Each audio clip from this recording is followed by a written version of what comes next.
Help! In the dark and silent room, I was so scared that cold sweat covered my back. Instinctively, I reached out to hug my boyfriend, Chris. Chris and I had been dating for 3 years. At our graduation ceremony, I accidentally knocked off his cap, and that was how we met. We discovered that we shared similar interests and personalities, and naturally, we became a couple. Chris had a tough time starting his business, and we went through thick and thin together. For 3 years, we didn't have much in terms of couple activities or entertainment. Our biggest expense was picnicking in the park. Now that his company was on the right track, the first thing he wanted to do was make up for the lost time. My best friend suggested that an escape room would strengthen our bond through the suspension bridge effect. I thought it was indeed powerful. I was so scared that my legs were shaking, and I couldn't move without holding on to him. Chris! I turned to grab him but fell to the ground, choking on the dust from the set. Chris was squatting nearby, gently comforting his childhood friend, with a serious expression I had never seen before. I stood there in a daze until I felt a hand on my neck, snapping me back to reality. Turning around, I saw a terrifying face with special effects makeup. "Ah!" I screamed, crouching down instinctively. Chris seemed to realize what was happening and was about to let go of his childhood friend to help me. Chris, I'm so scared. Don't leave me. Chris hesitated, then decided to stay with her, moving on to the next challenge. I was too scared to stand up, crawling and stumbling towards the small door to the next room.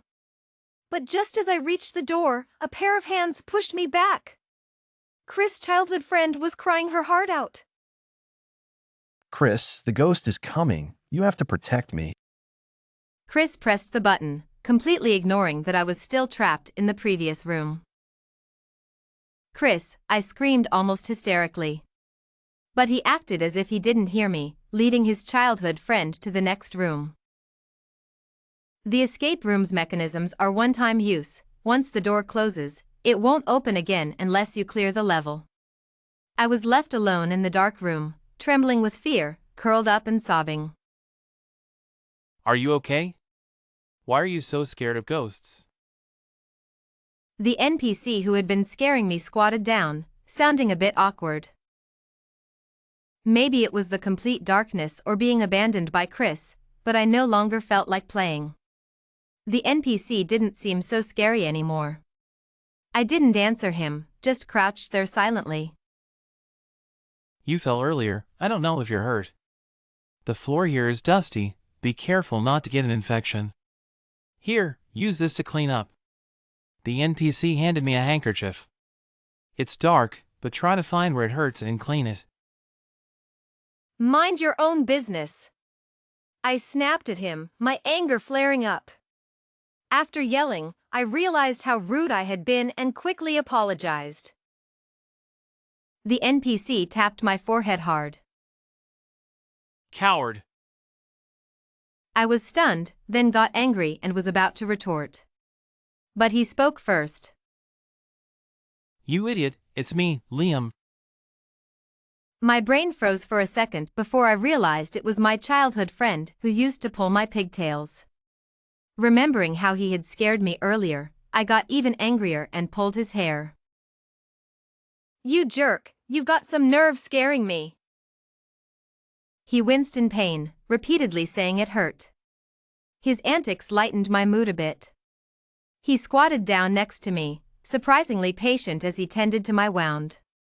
I hadn't noticed, but I had a large scrape on my thigh, and blood was seeping through my tights.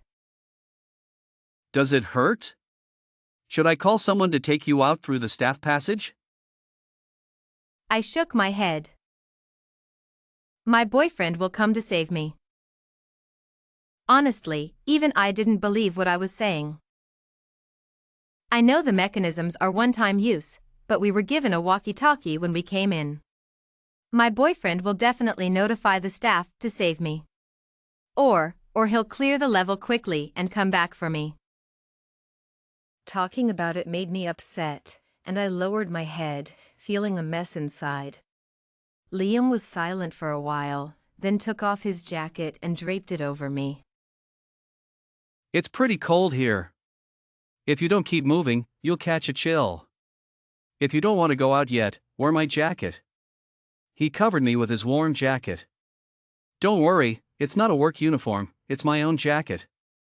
It won't dirty your clothes. The lights are off here now. You'll be scared alone. I don't have any more rolls in the next few rooms, so I'll stay with you for a while. He seemed to sense my embarrassment and offered to help. I sniffled and nudged him with my head. At least you have a conscience. If I don't, who does? Do you think Chris has one? He left you behind and ran off. What a coward. Don't talk about Chris like that. Liam was exasperated. You're so lovesick. It drives me crazy. Shut up. I'll drive you crazy. He sighed and carefully gave me a bottle of water. In the darkness, he kept criticizing Chris, from his looks to his character, saying I was doing charity work by dating him. I glared at him and pinched his waist hard. He yelped in pain and poked my forehead, saying he was trying to shake some sense into me. After a while, I got sleepy. Liam wanted to take me out, but I refused. I was determined to wait for Chris. I wanted him to come back for me, even if it was just to call the staff. But he never did. In the pitch-black room, I was thirsty and hungry, without my phone. I had no idea what time it was, only that it was getting colder, marking the passage of time. It's been so long. If you don't go out, you'll catch a cold. It's Valentine's Day, it would be a shame to get sick. Liam helped me up and led me through a dark passage. When we got outside, the store was dark except for a light at the front desk. The clock on the wall struck 9 times, it was 9 p.m. It was already so late. I quickly ran to the front desk to get my phone and opened WeChat. There were no messages. In the quiet store, I was trembling, not knowing if it was from fear or anger. Chris had left me. On Valentine's Day, my boyfriend of 3 years had abandoned me. A sharp pain shot through my knee. In my agitation, I had reopened the wound, and blood began to seep out again. There's iodine in the store. You should treat it first. Liam caught up to me with iodine in hand. He glanced at my phone screen and seemed even angrier than I was. What kind of person leaves his girlfriend in a dark room on Valentine's Day and just takes off? If I run into him, I'll make sure he regrets it. I kept my head down, silent. Liam sighed and tried to lead me to the sofa to treat my wound. Emma, are you out of your mind? Is Chris worth this? You have a big cut on your leg, and you're not even treating it. You're just hurting yourself. I ignored him, my mind in chaos. Frustrated, he lifted me gently and placed me on the sofa, pressing down to treat my wound. The moment the iodine touched my skin, the sharp sting brought me back to reality. Liam continued to berate me for not taking care of myself. I can't believe he didn't come back. My throat felt dry, and I couldn't speak. I grabbed my phone and rushed out the door. The February wind chilled me to the bone. When I reached the restaurant we had booked, I saw Chris and his friends leaving. He seemed inebriated, staggering as he walked. Chris, your girlfriend is really something, working late on Valentine's Day and leaving you alone. Yeah, how can she not care about you on Valentine's Day? Such a woman isn't fit for marriage. I bet she's just after Chris's money. Sophie is so much better, caring and considerate, perfect wife material. Sophie playfully slapped the speaker's arm, giggling. Don't say that about her. She's a career woman, unlike me who needs Chris's care. Chris helps me so much, of course, I have to take care of him, right, Chris? She turned to Chris and kissed him on the cheek, almost on the lips. Chris, only slightly drunk, stood there without stopping her, allowing her actions to cross the line of mere friendship. How could he? I stood a few meters away in the darkness, my hands clenched so tightly they almost bled. Leaving my boyfriend alone on Valentine's Day, not caring about him? This was slander. Chris knew the truth, but let his friends insult me and allowed Sophie to act so brazenly. As the cold wind blew, Chris took off his coat and draped it over Sophie. Sophie, be careful not to catch a cold. Sophie touched her nose and, in a deliberately sweet voice, asked, Chris, are you going to buy me a gift to make up for it? Does your girlfriend control your spending that much? Chris waved his hand, and a notification sounded from his phone. Alipay, 5,200 yuan received. Take it and spend it. After all these years, do you think I'd be stingy with you? Sophie jumped up and kissed him on the cheek again. Chris, you're the best. Now I just need to save another 5,000 for a new bag. Why save? It's Valentine's Day. I'll buy it for you as a gift. Chris swiped his card without hesitation. His friends cheered, urging them to hug. I felt like I was suffocating, my chest tight with anger. In all these years, Chris had never given me anything. I never asked, understanding the difficulties of his startup. Over time, he took my consideration for granted, as if I didn't deserve gifts. His friends continued to egg him on, and Chris led Sophie to a nearby boutique. Through the glass window, I watched as Chris generously paid for Sophie's chosen bag, necklace, and scarves, totaling 50,000 yuan. 2 kisses for 50,000 yuan. How valuable. Take it and enjoy. You deserve it. Chris paid without blinking. Outside, it started to rain, soaking me to the skin. I stood at the door, looking like a drowned rat. When they saw me, they froze. Chris's face twisted with displeasure, his words dripping with disdain. Why did you let yourself get like this? I remained silent, head down. He didn't even notice my injury. Sophie, unable to hide her smugness, stepped forward. Forget it, Chris. Don't say anything. She didn't mean to. Look, isn't it pretty? Chris just bought it for me. She flaunted her new bag in front of me, twisting the knife further. What did Chris get you for Valentine's Day? Before I could respond, one of his friends sneered. She's a career woman, making millions. Does she need Chris to buy her gifts? Yeah, leaving her boyfriend alone on Valentine's Day and still expecting gifts? How shameless. I clenched my fists, wiped the rain from my face, and stared at Chris, hoping for a word of defense, a sign of affection. But he just looked away, avoiding my gaze. You're soaked. Go home. This was my boyfriend.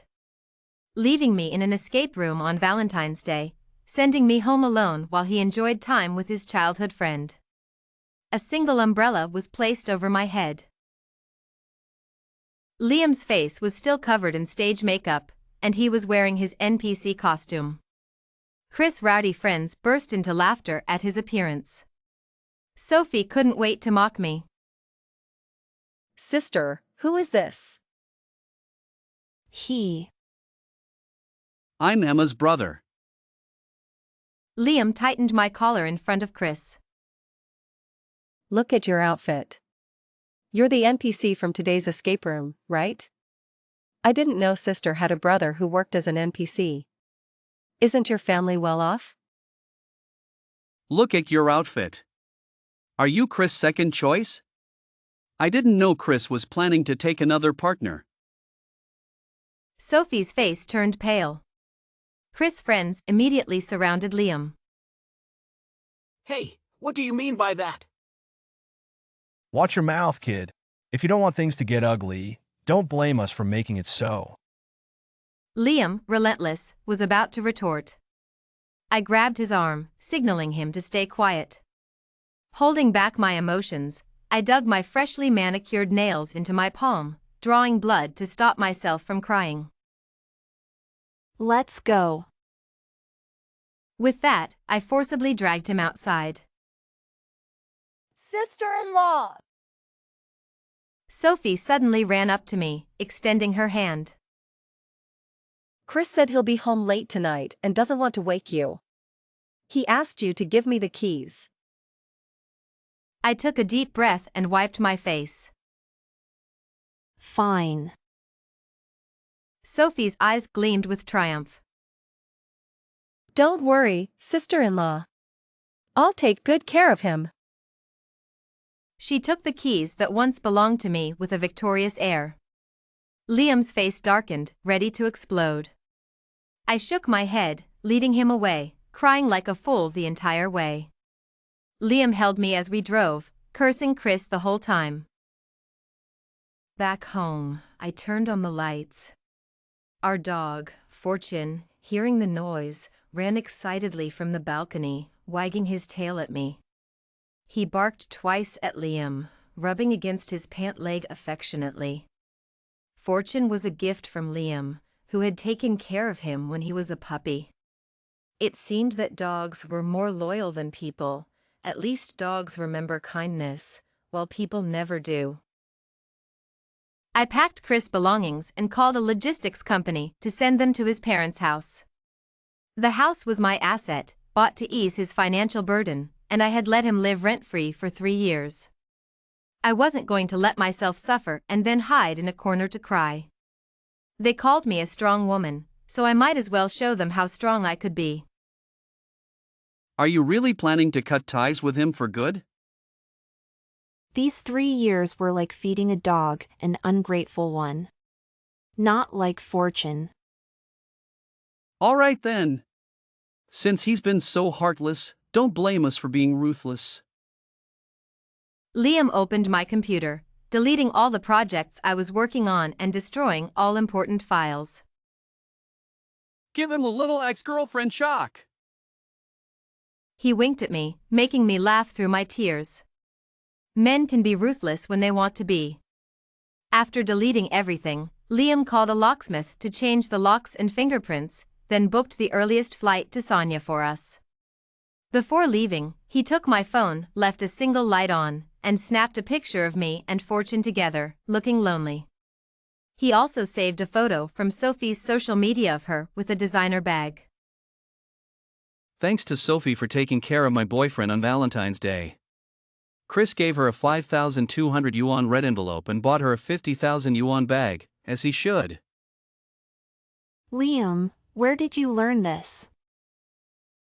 He chuckled but didn't answer, calling a car to take us to the airport. On the way, my phone kept buzzing with notifications, all from Liam's explosive social media post. He had mastered the art of sarcasm, becoming a true expert at exposing hypocrisy. Our mutual friends from college messaged me, asking what had happened between Chris and me. I was about to reply when Liam coughed lightly, taking my phone from me. He deleted my message. Chris and I broke up, and replaced it with a more subtle one. It's nothing. I shouldn't have clung to Chris on Valentine's Day. He deserves his own space and social circle. As expected, our old classmates cursed Chris in their replies, sending long voice messages filled with expletives. Why announce your breakup to the world? He asked, seeing my red nose. He draped his red scarf around my neck. If Chris can have a sister who gets him a 50,000 yuan bag, why can't you have a brother who takes you to Sonia to relax? I nudged him playfully. Say less and accumulate some good karma. Maybe Buddha will forgive you. Good karma doesn't help.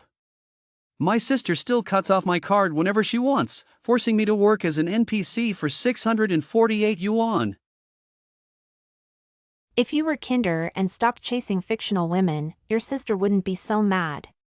If you brought home a girlfriend, she wouldn't be so anxious. Liam, usually cheerful, fell silent. Sensing the change in atmosphere, I was about to say something to lighten the mood when he spoke first. A girlfriend, I wish I had one. But unfortunately. He looked at me, his eyes bright and moist, like Fortune's when he was sent to a friend's house overnight, full of grievance. Unfortunately, she doesn't like me. If even Liam isn't good enough, how high must their standards be? I marveled at this as I followed Liam onto the plane.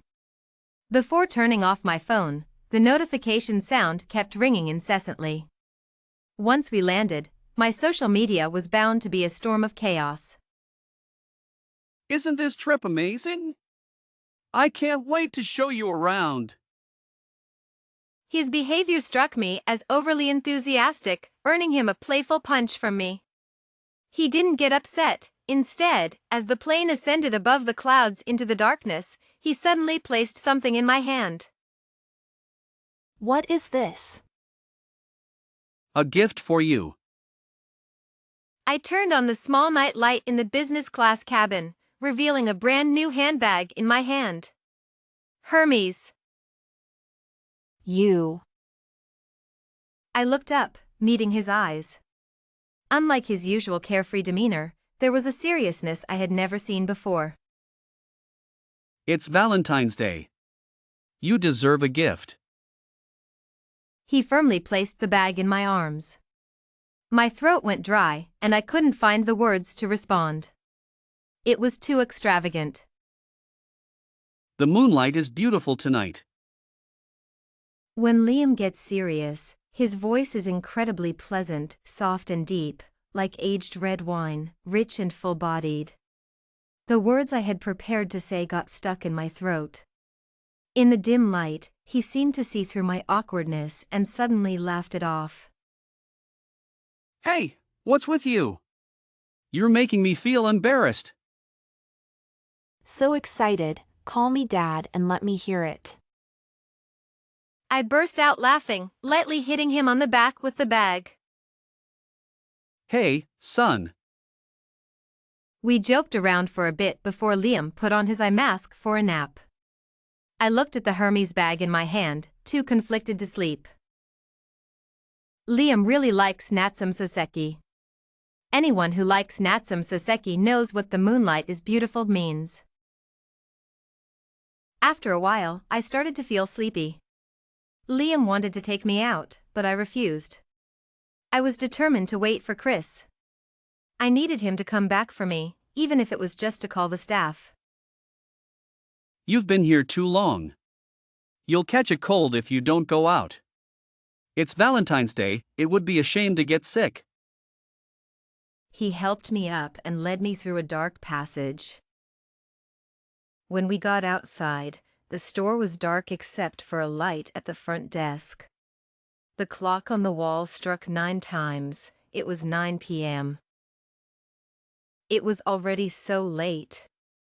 I quickly ran to the front desk to get my phone and opened WeChat. There were no messages. In the quiet store, I was trembling, not knowing if it was from fear or anger. Chris had left me. On Valentine's Day, my boyfriend of 3 years had abandoned me. The moment Liam and I stepped into the hall, the previously lively atmosphere turned cold. Many of our mutual friends wore awkward expressions. Why wouldn't I dare come? I did all the company's projects. I can choose to follow or not. Oh, I forgot, you've always been just an employee, too high-minded to work, only thinking about cozying up to men. You can't understand the confidence of us shareholders. You! Sophie didn't expect me to be so aggressive, disregarding her status as the host and hitting her where it hurt. Chris, seeing Sophie at a loss for words, hurried over to play the hero. So what? Sophie is blessed. She doesn't need to work, unlike some people who will have to find a lowly job for the rest of their lives. Yes, Emma, you don't know how caring Chris is, do you? Oh, I forgot, Emma is just a hardworking soul. Emma, you must take care of yourself, or you'll turn into an old hag. She winked at me sarcastically. After all, Emma, you'll have to support a whole family on your own in the future. By the way, does anyone here like escape rooms? Emma's new boyfriend works as an NPC in one. Emma, see how nice I am, getting business for your boyfriend. With so many people going, his boss will surely give him a few $100 bonus this month. That should help with the mortgage, right? Chris' friends, who were already on Sophie's side, burst into laughter, whispering about Liam. Just as I was about to confront them, Liam held me back. He remained as graceful as ever, calm and composed. Thank you. His indifference made Chris' friends seem petty and insignificant. This lady, it's her. You can come out now. Everyone was puzzled, not knowing what was happening. Sophie, unwilling to give up, wanted to continue mocking me to completely crush me and show everyone she had won. But at that moment, a woman suddenly emerged from the crowd. You little tramp, you seduced my husband, and now you dare to show off? I'll teach you a lesson. The woman was fierce, and no one dared to intervene. Sophie was beaten until her face was swollen. Liam and I watched from the side. Chris couldn't stand it and tried to pull the woman away, only to get slapped in return, his face swelling up. I've never seen someone as pathetic as you. Are you a cuckold? This little tramp is a used-up mistress, and you treat her like a treasure. Chris, red with anger, called security to remove the woman. The hotel belongs to my family. Let's see who dares to stop me. As she spoke, she scattered photos like confetti. The photos showed Sophie in compromising positions, playing too wildly. Sophie's face turned pale as she hurriedly covered her face and ran out, but the woman wasn't done, dragging her back for another round of beating. Chris' expression grew darker. His soon-to-be fiancée was a disgraced mistress, and he had become a laughingstock. Oh, by the way, Chris, your company is negotiating with Taiha Technology, right? What do you mean? Nothing much, just wanted to tell you something. The owner of Taiha Technology is my sister, and I'm the vice president. He pointed to himself. And my dear one has sold her shares to my sister. Chris' face visibly paled. I don't mean anything else, just a reminder. Your company might be acquired by my sister, and you might be kicked out. You're not serious, are you? Just for a woman, you're bringing business into this? Of course, after all, I'm just a lowly guy with no vision. I don't have big ambitions, just can't stand seeing my girlfriend mistreated, so I'm using my position for personal revenge. With that, he led me out, calling security to hold back Chris, and we walked out of the hotel like true gentlemen. The night was clear, the moon high. I looked at Liam and couldn't help but laugh. The person I had longed for, who would unconditionally cherish and protect me, was right by my side. Liam. Hearing my call, Liam paused as he opened the car door. What's wrong? He was always sharp with others, but with me, he was exceptionally gentle, his smile softer than the moonlight. The golden light cast on him made his hair glow slightly, like a deity descended to earth. I couldn't help it, lifting my dress and running towards him, leaping from the stairs. He panicked, quickly stepping forward to catch me. I buried myself in his arms, inhaling the familiar scent of his cologne. Holding his neck, I left a red mark on his thin lips. The moon is beautiful tonight. He paused, then held me tightly. Yes, the moon is beautiful.